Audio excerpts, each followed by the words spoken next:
The first place to start, Kellen, would be what is the basis of MovNat? Why does it exist? MovNat exists to get us back moving as humans again.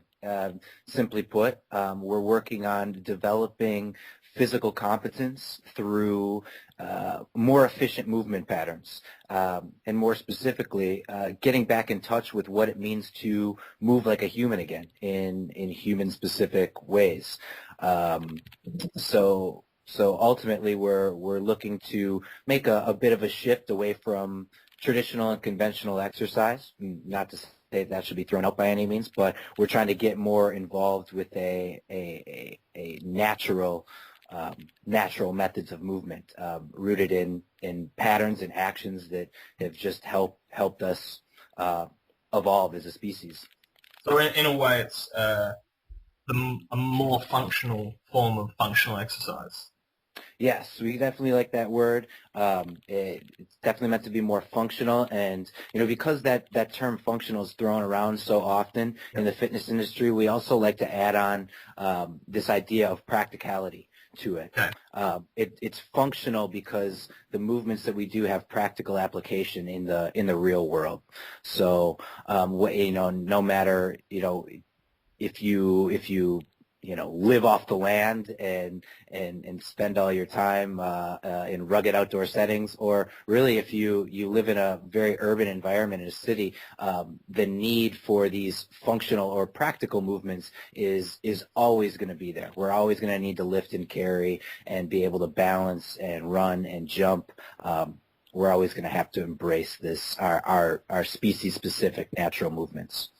I've often been a little, I would say, confused by the statement that a heavy squat is a functional exercise, when in reality you would never have a huge weight evenly distributed across both shoulders, which you then have to squat down and then stand up again. It might be a useful movement, but it isn't essentially functional. Correct. So wouldn't do.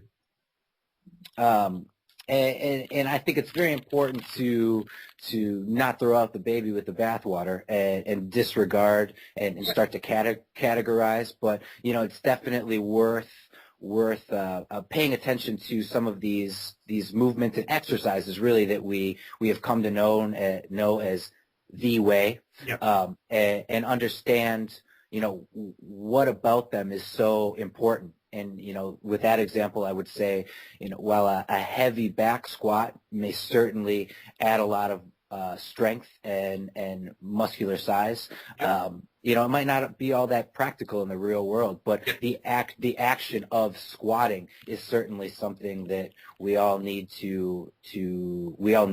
from a practical standpoint, that kids use developmentally. We see it all over the place, and it's one that if we don't use that pattern, it's something that we're gonna lose, and we're gonna lose it to a great detriment. Yep, it's interesting you mentioned the kids thing. I recently heard about a study that a group did where they got people of different ages to try and do a movement, so maybe picking something up off the ground, sitting down, jumping, running.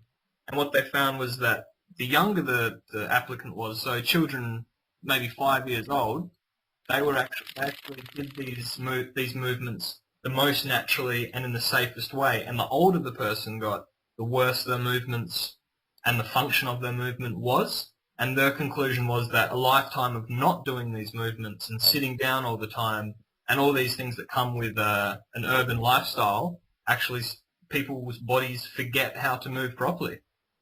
Absolutely. It's programming through repetition, and it's amazing that we are gifted with all this mobility and the correct sequence and timing for our motor patterns when we're young, and we're gifted that so we can practice, reinforce it with good, solid programming, and have those patterns for a lifetime to live strong, healthy, happy lives. But just as you said, as a result of not using those specific motor patterns, as the result of sitting, sedentary lifestyles, and just not having the physical demand placed on us that we once did, we some of our circuitry gets messed up. Yeah. Our muscles get out of balance, and then all of a sudden that those patterns become altered, and we compensate. And what I really think is a huge benefit of MovNat is the building of awareness. So not only are we getting back to these natural movements, but we're understanding kind of how to reverse some of this, the damage that's been done, or take a look at our bodies, really have an understanding of where we're at, how we move, and how we can get better. Okay. Sort of on that note of what MovNat can bring, where did the idea come from? How was the MovNat system developed? It was developed by our founder, Erwan LaCour. Basically, he spent his childhood running around in natural settings, learning how to move and just exploring his environment, and got very adept at this. And went on to be very accomplished in other endeavors and try out many other sports. But for some reason, nothing resonated with him like natural movement and just exploring the natural environment and having movement be a little bit more organic than organized sports would suggest, and how that practice of natural movement really informed his abilities in the other sports venues. So he got to thinking about what it was that was so special about that experience, and really began to look at the outside world and think, it's like, why are these movements okay for children, but once we hit a certain age, we really reject them or invalidate them as adults. So he got studying more and more. He delved into the past of physical health and culture in France, and was really inspired by the works of many people, but namely George Herbert, and just seeing the past physical practices rooted in natural movement and practical application, and just how fit these people were under this style of training and how disciplined they were, and it just really started to click. So he took that as a springboard and has really developed it into a very cool, updated curriculum for our modern world that not only helps the physically fit reach higher levels of fitness and kind of redefine what that fitness is, but it can also help those people that have been living sedentary lives. It provides a progressive system to move people that have been somewhat deconditioned, and step by step take them up to return to that true nature. Okay. In terms of the average person can get into it, it's accessible to everyone.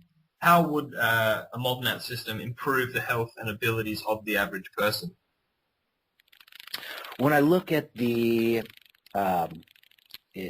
either the average, the typical story that we hear about, okay, maybe it's the new year, or something lights a fire under someone to get motivated to work out again, but they haven't done so in a very long time. They step into a gym, or they try to undertake some rigorous fitness regimen right off the bat, and they're left feeling burnt out. They're left feeling they're left in pain, or come across some injuries as a result of pushing too hard right off the bat, or they just eventually lose motivation because there's no connection there. It's not fun.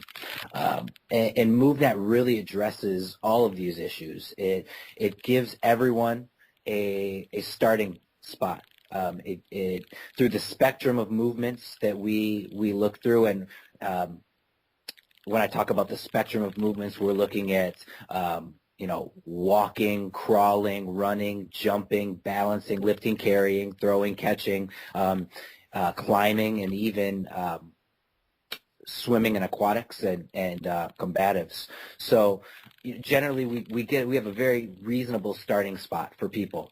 And no matter what your fitness level, you can still benefit from expanding your definition of walking drills, learning how to balance with more skill, learning how to crawl. And these lighter basic movements provide a gateway, a path for people to gain more awareness and progressively start to build on their fitness level. So rather than just jumping into things and risking burnout or risking injury, MovNat addresses this full spectrum that isn't always so intense, but includes lighter, softer movements that are going to help develop mobility and really prepare the body to do amazing things down the line.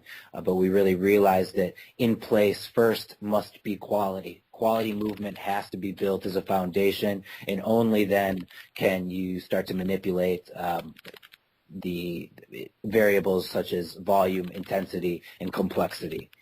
It all starts with that. Just make sure that the basics are reinforced in a strong way. Okay. So for someone who's looking to get into MovNat, what is some advice you would give to, I guess, the beginner, the MovNat novice? The MovNat novice. I would say first things first is to just snoop around the website, MovNat.com. And I can think of a few other resources too, but just start doing your homework a bit on natural movement and understanding kind of the roots of it. And I suggest this because there's a lot of videos out there, and there's a lot of very cool, flashy, high-level, movement-based practices floating around out there. But for that beginner, just to get an understanding of what the roots are, what the purpose is in training, and just starting out with something very light. Start with what you know, and start with something that's not going to injure you. Some balancing low to the ground, some crawling, working on that squat pattern. There's plenty of basics that can be found on our website and other resources. And beyond that, I would say it's important to reach out into your community and find other people to move with, whether it be joining us at MovNat for a 2-day workshop, or to really get some good coaching and understand the movements the human movements on a deeper level. Or just looking up at your community and finding a meetup. There's lots of groups that have embraced natural movement and like to utilize parks and other natural areas for fitness groups, and I think that's amazing. I think if you can have the support of other people around you and getting some coaching and even just someone watching your movements and giving you some feedback, it's going to be a much better experience.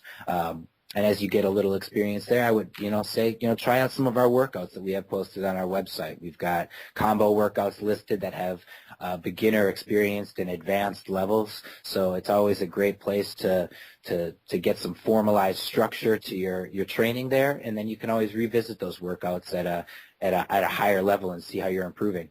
Okay, so it is still measurable while not being a competitive style of exercise. That's a great way to frame it. It very much is measurable. You can see your progress, but we want to make sure that people aren't comparing themselves to what they see around them. And with the internet and YouTube, you can really see some amazing things. But the important thing is to embrace where you're at, understand what your starting position is, and it's not a competition. And in fact, we really advocate for cooperation, interaction, and just getting back in touch with one another as humans in a world that's so full of technology.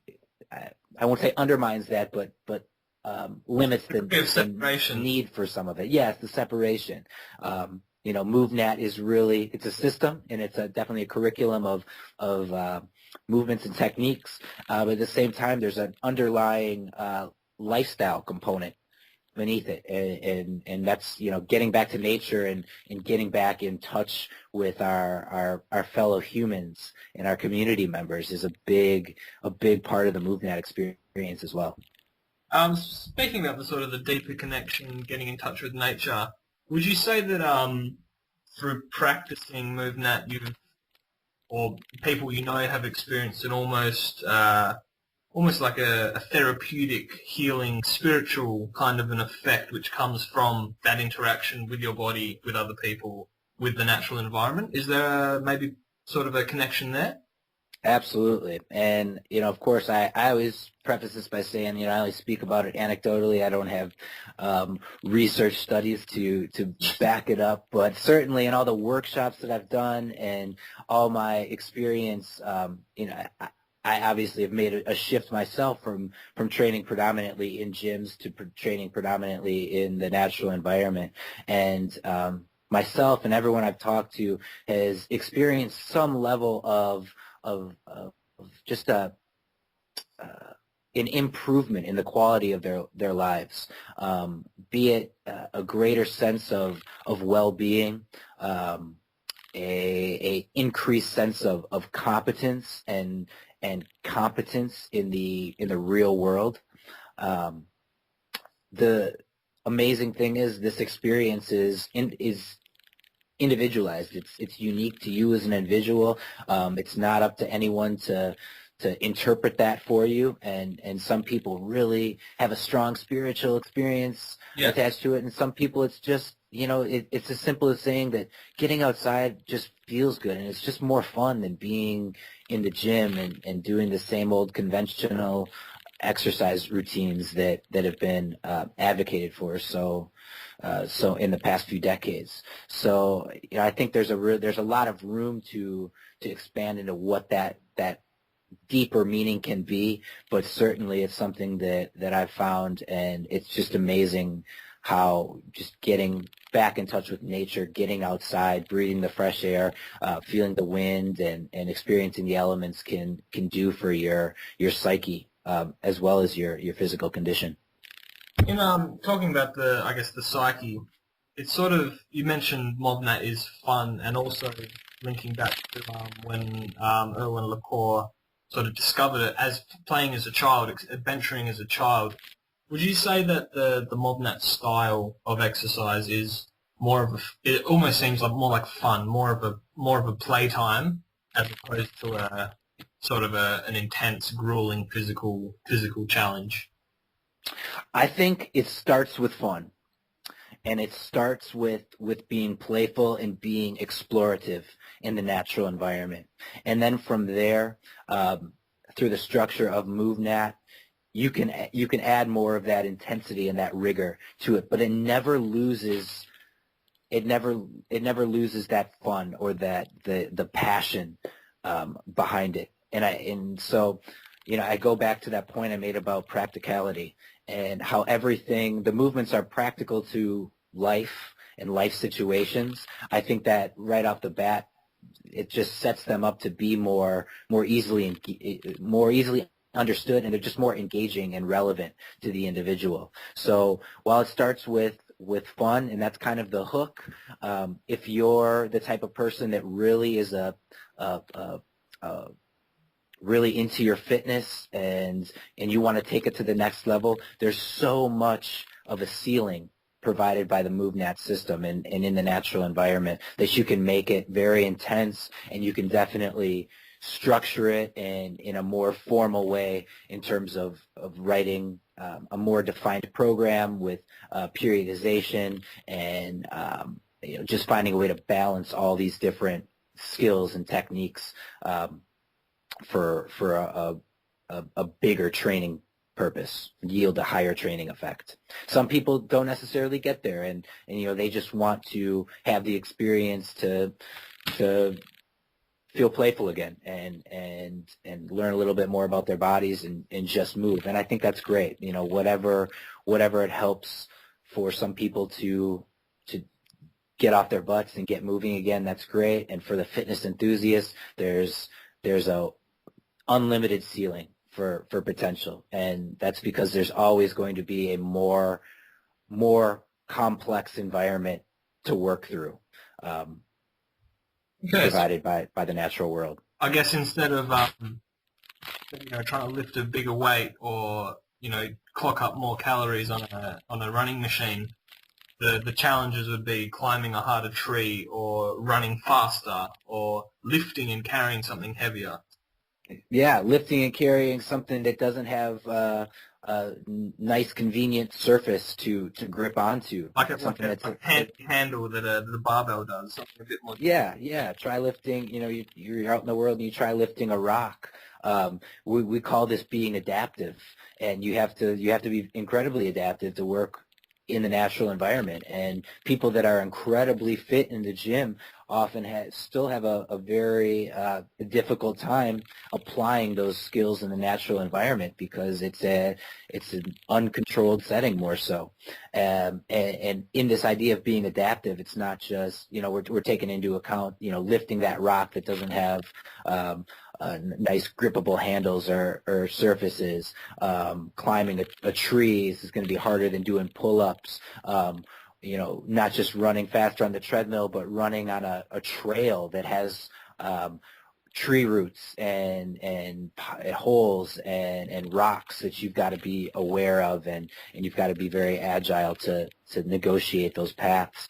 But also, what good is all that strength if it doesn't equate to real world work? In the real world, we've got to run and jump and climb and swim, and we've got to be able to call upon these skills as they're needed. They'll never be called upon solely in isolation. So we're being adaptive across movements as well as within movements. Okay, so taking to that, I guess that concept that anyone can take it up, it's progressive, etc. If you had a first-time client, so someone who's never heard of MovNat, wants to give it a go, what kind of a maybe like a training schedule, or what kind of a routine would you get them into? So maybe someone who works a full-time job but wants to do something about their health and likes the idea of MovNat. What would you sort of set up for them? Absolutely. So after, I get this question a lot after workshops. People have had a 1 or 2 day taste of the foundations of the movements. And I think that's important just to give a brief overview and an understanding of what makes for more efficient movement. But someone starting off, I would suggest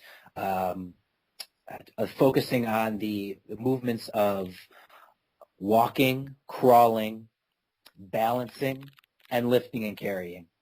And the reason being is that these movements occur in a daily basis, in a slower fashion, and they allow the beginner to really focus on what's difficult for them, where their restrictions are in mobility and range of motion, and they're not so dynamic that the person can't understand the mechanics behind them.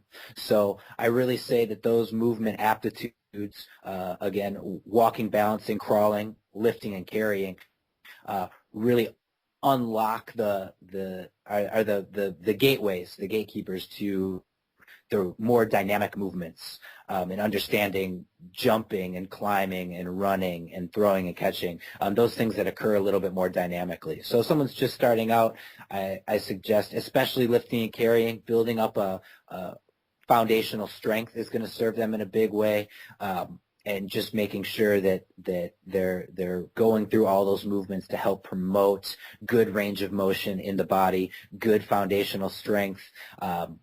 That's going to serve them and their overall health very well, and it's also going to serve their capacity for greater performance as they progress down the line. Okay. Other end of the scale, let's say you've got a client who wants to take part in a hypothetical MovNat championship or challenge. Maybe it's a bet between friends, something like that. So he's got this rigorous, intense course to complete, and he's got to do it in a few weeks. What sort of a schedule would you put someone like that onto? Same thing, and I get this question as well because People are so big into these adventure races right now, and they've got to prepare for these rigorous, long races with obstacles, and they want to know how to use MovNat to prepare, and it's very applicable.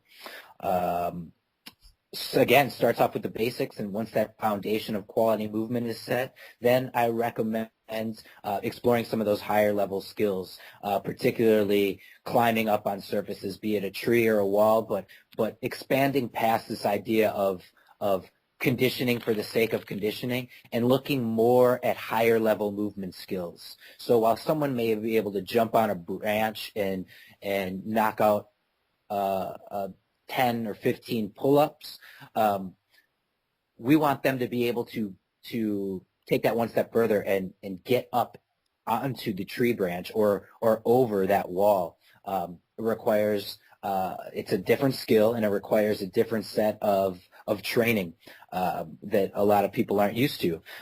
Looking at how to jump, but not just jump more explosively and with more power or greater distance, but how to be able to control your landing and make sure that you can jump, land softly, and balance and survey the environment. Being able to lift and throw, or throw, and catch with accuracy, and those advanced skills, be able to run with skill. Basically, we're looking at, again, that this isn't just movements that we take for granted and just add a lot of volume onto, but how do we get to higher level skills? So I would help that individual identify what some good skills are to practice, something that's not too far out of their reach currently, but something that's going to challenge them to get to the next level and be more adaptive in a complex environment. And we work on training those skills for a period of time before this contest. I think that's probably quite enough MovNat for me to try and digest. That's definitely painted a pretty good picture. So thanks a lot for that, Kellen, and we may do another interview in a little bit, maybe talk about some more specific points on MovNat. But thanks for that, and I'll get all those resources that you prefer. I'll get them written down and put out for the readers to look into themselves. Absolutely. Thank you. No worries. Cheers. See you later. Cheers. Take care. Bye.